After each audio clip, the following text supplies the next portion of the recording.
तो hello everyone, मेरा नाम है शुभम चौहान और आप देख रहे हैं आपका अपना YouTube channel CBC commerce classes. तो अगर अभी तक आपने इस चैनल को सब्सक्राइब नहीं किया है तो जल्दी से सब्सक्राइब कर ले, क्योंकि आपको मिलने वाले हैं इस चैनल पर सभी कॉमर्स स्ट्रीम के मेन सब्जेक्ट्स की वीडियोस फ्री ऑफ कॉस्ट। जी हाँ, अकाउंट्स, इकोनॉमिक्स और बिजनेस स्टडीज पूरे साल पढ़ाई जाएगी जब तक आपके एग्जाम नहीं हो जाते हैं और पूरी तैयारी करवाई जाएगी। इसलिए चैनल को जल्दी से सब्सक्राइब कर ले। और आज बारी है इकोनॉमिक्स की। देखो, मैंने अकाउंट्स के सिलेबस को डिस्कस कर लिया है और अगर अभी तक आपने अकाउंट्स का सिलेबस नहीं देखा है तो जाकर के जल्दी से देख लो। मैं लिंक डिस्क्रिप्शन में दे दूंगा या आई कार्ड पे भी लगा दूंगा। यहां पर आज बात करेंगे इकोनॉमिक्स की। आपने क्लास 11th के अंदर स्टैटिस्टिक्स और माइक्रो इकोनॉमिक्स दोनों को ही पढ़ा है और अगर नहीं पढ़ा है तो चिंता करने की कोई बात नहीं है, क्योंकि 12th के अंदर इसका कोई इंपैक्ट नहीं आने वाला है। मैं इसकी गारंटी और श्योरिटी लेता हूं। हाँ, लेकिन आपको 12th के अंदर कंटिन्यूटी दिखानी है और रेगुलर प्रैक्टिस करना है, रेगुलर हार्ड वर्क करना है, स्मार्ट वर्क करना है और आपको रेगुलर क्लासेस लेनी है और आप आउट ऑफ आउट स्कोर कर ले जाओगे। इकोनॉमिक्स में बहुत इजी है क्योंकि ये मजेदार भी है और आसान भी है। तो देखो, क्लास 12th 2021-22 के सेशन के लिए क्या सिलेबस आया हुआ है सीबीएसई की तरफ से उसकी ऑफिशियल वेबसाइट पे। तो यहां पर देखो, थ्योरी आपकी होने वाली है 80 नंबर की और प्रोजेक्ट वर्क आपका 20 नंबर का। तो थ्योरी 80 की आएगी और प्रोजेक्ट आपका 20 नंबर का। टोटल हो गए 100 मार्क्स। तो पहले बात करते हैं थ्योरी के बारे में। क्लियर? तो थ्योरी देखो, थ्योरी को दो पार्ट में डिवाइड किया गया है, पार्ट ए और पार्ट बी। पार्ट ए है macro economics, introductory macro economics. आपने माइक्रो पढ़ा 11th में, जो कि इंडिविजुअल के बारे में स्टडी करता है, इंडिविजुअल इश्यूज के बारे में। और अब आप पढ़ोगे मैक्रो, मतलब कि जो एग्रीगेट इश्यूज के बारे में स्टडी करेगा। अगर मैं सिंपली बताऊं तो अगर आपके क्लास के अंदर किसी एक बच्चे को उठा करके मैं पूछता हूं कि उसके पापा का नाम क्या है, उसके फैमिली बैकग्राउंड क्या है, 10th में उसके कितने मार्क्स थे, तो ये हो गया माइक्रो इकोनॉमिक्स जो आपने क्लास 11th में पढ़ी है। लेकिन अगर मैं सभी बच्चों की बात करूं कि सभी बच्चों के पिता का नाम पूछूं, सभी का फैमिली बैकग्राउंड पूछूं, सभी के 10th की परसेंटेज ऑफ मार्क्स पूछूं और उनका एक एग्रीगेट निकालूं, उनका टोटल निकालूं, उनका एवरेज निकालूं, अगर मैं इन टोटल ही बच्चों की बात करता हूं तो इसको हम क्या कहेंगे? Macro economics. मैक्रो मतलब होता है लार्ज। तो अगर लार्ज स्केल पे मैं इकोनॉमिक इश्यूज की स्टडी कर रहा हूं, जितने भी इकोनॉमिक प्रॉब्लम होते हैं अगर मैं उनकी स्टडी कर रहा हूं तो उसे हम क्या कहते हैं? मैक्रो इकोनॉमिक्स कहते हैं। क्लियर है? तो मैक्रो इकोनॉमिक्स होने वाला है और दूसरा आने वाला है Indian economic development. Indian economic development क्या है?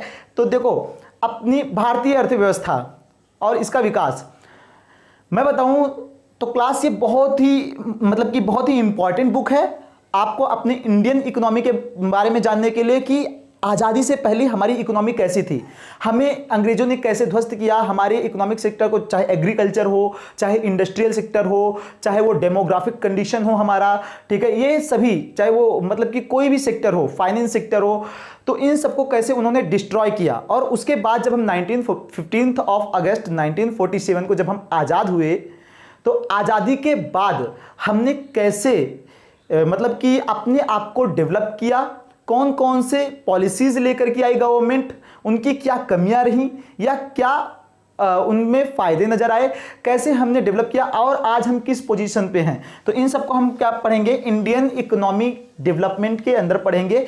तो 40 नंबर की होने वाली है मैक्रो इकोनॉमिक्स और 40 नंबर की ही आएगी इंडियन इकोनॉमिक डेवलपमेंट। इसको बहुत सारे टीचर IED, ईद भी बोलते हैं, IED ईद, ठीक है, इस तरीके से बोलते हैं। तो 40 और 40 कितने हो गए? 80 मार्क्स का थ्योरी। तो देखो, मैक्रो इकोनॉमिक्स के अंदर आपके 5 यूनिट हैं, national income and related aggregates. तो यहां पर हम नेशनल इनकम के बारे में पढ़ेंगे, पूरे राष्ट्र के आय के बारे में पढ़ेंगे, उनका कैलकुलेशन कैसे किया जाता है। तो ये 12 नंबर का चैप्टर है। मनी एंड बैंकिंग, मनी का जन्म कैसे हुआ, क्या जरूरत थी और बैंकिंग सिस्टम आपका कैसे काम करता है, 6 नंबर का ये यूनिट है। थर्ड यूनिट है determination of income and employment. Income और एम्प्लॉयमेंट, आपकी जो इनकम है और इसका हम डिटर्मिनेशन करेंगे, ठीक है, इसको हम पढ़ेंगे और इसके अंदर बहुत अच्छी अच्छी चीजें जानेंगे, समझेंगे और ये आपका आएगा 10 नंबर का। Government budget and the economy. Government budget जो गवर्नमेंट प्रिपेयर करती है, जो आपसे वायदे करती है, क्या उनको पूरा करती है वो? आप इसको कमेंट करके बताओ, गवर्नमेंट के कौन कौन से वायदे आपके पूरे हुए हैं और गवर्नमेंट बजट कैसे लेकर के आती है, क्या वायदे करती है वो, क्या उनका पूरा रोल रहता है, कब प्रेजेंट किया जाता है इस बजट को, ये पूरा का पूरा हम पढ़ेंगे। 6 नंबर की ये यूनिट है। बैलेंस ऑफ पेमेंट, बहुत सारे एक्सपोर्ट्स और इंपोर्ट्स होते हैं दूसरे देशों से। एक्सपोर्ट और इंपोर्ट होते समय बहुत सारी करेंसीज हमारे दूसरे देश के अंदर भी जाती हैं और दूसरे देश से हम करेंसीज यहां पे भी लेकर के आते हैं। सही बात है नहीं है? अगर भाई सामान को हम खरीदेंगे दूसरे देश से तो हमारे देश का पैसा क्या होगा? दूसरे देश में जाएगा। लेकिन अगर सामान दूसरे देश को बेचोगे तो क्या होगा? दूसरे देश का पैसा हमारे देश के अंदर आएगा। तो इनका पूरा हिसाब किताब रखना पड़ेगा या नहीं रखना पड़ेगा कि कितना पैसा जा रहा है और कितना पैसा आ रहा है। तो ये पूरा का पूरा हिसाब किताब बैलेंस ऑफ पेमेंट के अंदर समझ में आएगा। ये भी 6 नंबर का है। तो ये टोटल आपके कितने हो गए? 12 और 6 18, 10 28 और 6 34 और 6 40। तो ये 40 नंबर का है। यहां पर बात करेंगे इंडियन इकोनॉमी के अंदर, तो सबसे पहले डेवलपमेंट एक्सपीरियंस जो 1947 से 1990 तक चला। तो पहला हम फेज पढ़ेंगे कि डेवलपमेंट एक्सपीरियंस। इसके अंदर हम ये भी पढ़ेंगे कि कैसे हम आज़ादी से पहले हमारी इकोनॉमी को डिस्ट्रॉय किया गया, उसके बाद आज़ादी के बाद जब 15 अगस्त 1947 को हम आज़ाद होते हैं तो आज़ादी के बाद से लेकर के, ठीक है, 1990 तक हमने कैसे कैसे डेवलपमेंट किया। 1990 तक क्यों? क्योंकि 1990 के बाद 1991 में ना, 1990 में ही एक बहुत बड़ा फाइनेंशियल क्राइसिस आता है, मतलब बहुत बड़ा फाइनेंशियल क्राइसिस। हम लोग कर्जे में डूब जाते हैं, हमारे पास पैसे नहीं होते, हमारे देश के पास पैसे नहीं होते हैं, ऐसे ही मतलब गवर्नमेंट बर्बाद कर देती है। तो उसके बाद हम लोग क्या करते हैं? अप्रोच करते हैं वर्ल्ड बैंक से, IMF से, इंटरनेशनल मॉनेटरी फंड से, इनसे अप्रोच करते हैं कि भाई हमें लोन दो, हम अपनी इकोनॉमी को चलाएंगे। तो वो क्या करते हैं? वो लोग वहां पर कुछ शर्त रखते हैं कि आप अपनी इकोनॉमी के अंदर ये सुधार करो, तब तो हम आपको लोन देंगे, क्योंकि अगर आप ये सुधार नहीं करोगे तो आप कभी भी तरक्की नहीं कर सकते हो। इसीलिए इकोनॉमिक रिफॉर्म 1991, इकोनॉमिक रिफॉर्म कि जब वो शर्त रखी गई कि आप अपने देश को क्या करो? लिबरलाइज करो, प्राइवेटाइज करो, ग्लोबलाइज करो, LPG, liberalisation, privatisation and globalisation. तो ये क्या चीज होती है, कैसे होती है, ये सब पढ़ेंगे। ये 12 नंबर का यूनिट है, बहुत मजेदार है, कहानी टाइप की है ये। Current challenges facing Indian economy.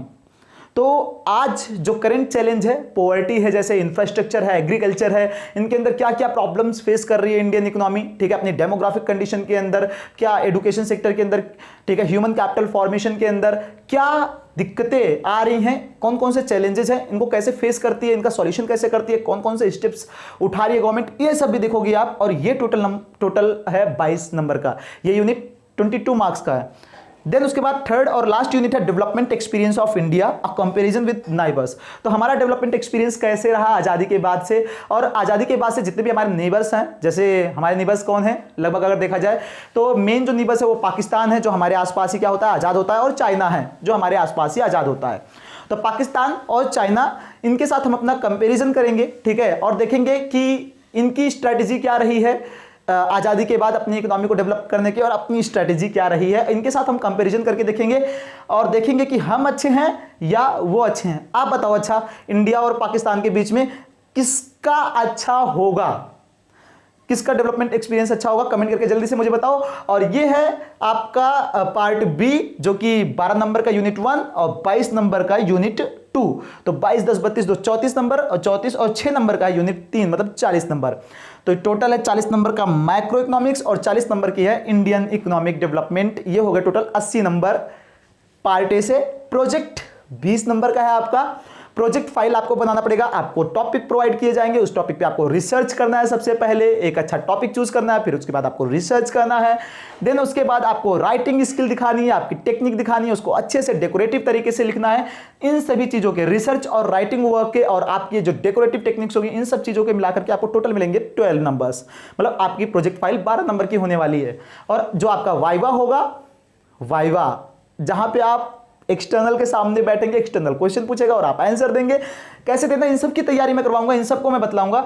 और वाइवा होगा पूरा 8 नंबर का। आपकी फाइल भी मैं बनवाऊंगा आपके टॉपिक के हिसाब से। तो जल्दी से, अगर अभी तक आपने चैनल को सब्सक्राइब नहीं किया है तो सब्सक्राइब कर लो, और अपने दोस्तों के साथ इस सिलेबस की वीडियो को शेयर कर दो। अगर अभी तक उन्हें पता नहीं है कि हम क्या पढ़ने वाले हैं तो जल्दी से उन्हें पता चल जाए, क्योंकि जब तक ये नहीं पता चलेगा कि हम क्या पढ़ने वाले हैं तब तक आप स्कोर कैसे करोगे। अगर आउट ऑफ आउट स्कोर करना है तो आपको ये पता रहना चाहिए कि आपको पढ़ना क्या है और इसके अंदर एक्चुअल में कंटेंट क्या है। तो इन सभी चीजों को देखेंगे हम लोग। 80 नंबर का थ्योरी, 20 नंबर का प्रोजेक्ट, टोटल हो जाते हैं 100 नंबर। और जल्दी से जल्दी इस वीडियो को शेयर कर दो अपने दोस्तों के साथ, चैनल को सब्सक्राइब कर दो, सपोर्ट दिखाओ। तब तक के लिए दीजिए इजाजत। जय हिंद।